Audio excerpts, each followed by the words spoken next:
जय श्री राम।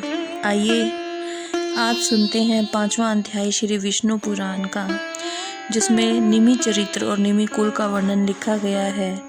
इसमें बताया गया है कि इक्ष्वाकु के जो निमि नाम का पुत्र था, उसने 1000 वर्ष में संपन्न होने वाले यज्ञ का आरंभ किया और उस यज्ञ में उसने वशिष्ठ जी को पुरोहित वरण किया।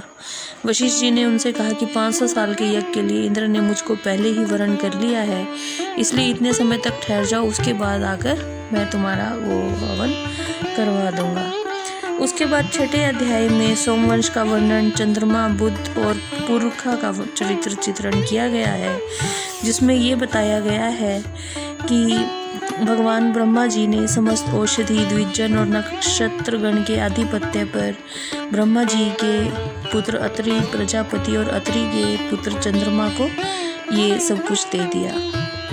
तब एक दिन चंद्रमा ने देवताओं के गुरु बृहस्पति देव की पत्नी तारा को हर लिया और बृहस्पति की प्रेरणा से भगवान ब्रह्मा जी के कहने सुनने और देव ऋषियों के मांगने पर उसने तारा को नहीं छोड़ा। जब तो तारा से उनका एक पुत्र बुध हुआ और चंद्रमा के पुत्र के रूप में बुध को जाना जाता है। और फिर आगे जो बताया गया है, ये बताया गया है कि 7वें अध्याय में जहन का गंगा पान और जमदग्नि और विश्वामित्र की उत्पत्ति कैसे हुई, जिसमें श्री पराशर जी कहते हैं कि राजा पुरखा के परम बुद्धिमान आयु, अमावस, विश्वावस, शत्रायु, शतायु, अयुतायु नामक 6 पुत्र उत्पन्न हुए। अमावस के यहाँ भीम उत्पन्न हुआ, भीम के कांचन, कांचन से सुहोत्र और सुहोत्र के जहनु नाम का पुत्र उत्पन्न हुआ, जिसने अपनी संपूर्ण यज्ञशाला को गंगा जल से भरा देखकर क्रोध से लाल होकर भगवान यज्ञ पुरुष प्रभु श्री हरि विष्णु को अपने हृदय में बिठाकर संपूर्ण गंगा जी को पी लिया था। और तब देव ऋषियों ने इनको प्रसन्न किया और गंगा जी को इनकी पुत्री के रूप से पाकर ले गए थे। फिर 8वें अध्याय में काश्य वंश का वृत्तांत बताया गया है कि पुरखा के ज्येष्ठ पुत्र आयु ने राहु की कन्या से विवाह किया, जिनसे उनके 5 पुत्र हुए, जिनके नाम नहुष, शत्रवृत, रंभ, रजी और अनैना थे। शत्रव्रत के सुहोत्र नामक पुत्र हुआ और सुहोत्र के काश्य, काश और गृत्समत नामक 3 पुत्र हुए। गृत्समत का पुत्र शौनक चातुर्वर्ण्य का प्रवर्तक हुआ।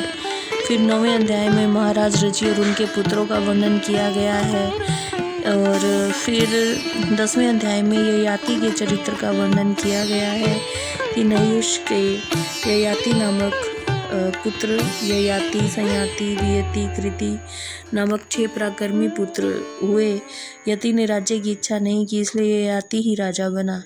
ययाति का विवाह शुक्राचार्य की पुत्री देवयानी और वृषपर्वा की पुत्री शर्मिष्ठा से हुआ था।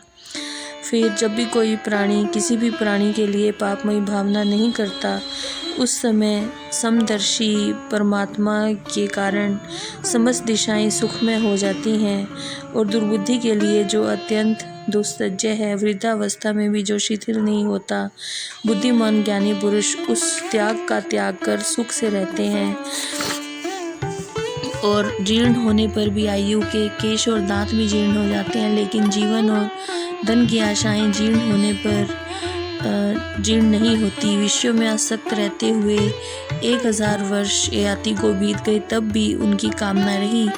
तो उन्होंने बाद में राजा ययाति ने पुरु से अपनी वृद्धावस्था से लेकर और उसका यौवन देव से राजपाट सौ वन को चले गए। और उन्होंने दक्षिण पूर्व दिशा में दुर्वसु को, पश्चिम में ध्रुव को, दक्षिण में यदु को, उत्तर में अनु को और पूर्व को संपूर्ण भूमंडल का राज्य देकर स्वयं वन को चले गए। जय श्री राम।